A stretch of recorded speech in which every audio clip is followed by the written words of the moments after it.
Hey, let's spatchcock a chicken together. And we're gonna put this over some roasted cabbage. It's gonna be awesome. But we need to get to the backbone. So you're gonna turn this chicken around so it's facing away from you. Sit it on your cutting board. This part here is the top of the backbone. And you can do this with kitchen shears as well, but you can just take a knife on one side of the backbone, cut this all the way down, then insert your knife on the other side of this backbone. You have now successfully removed the backbone. And if you make homemade chicken stock, and here's a pro tip that will make your spatchcocking work even better. Inside here is a breastbone.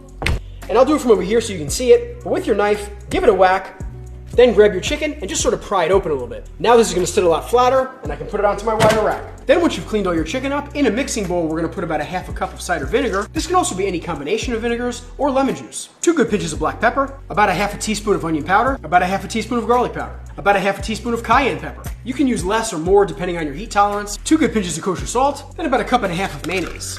You can also use homemade mayonnaise or add any kind of herbs that you like to this. Drizzle some of your white barbecue sauce on top of your chicken. Oh, and if you need to go back into your white barbecue sauce for another drizzle, make sure your spoon does not touch your raw chicken. We're gonna serve the rest of this white barbecue sauce with our finished dish. Give this a nice massage, season this with kosher salt, then set this aside. Let's do some knife work. Then I have a half a head of cabbage. Cut this right through the core, hold your knife at an angle, and remove this piece of core.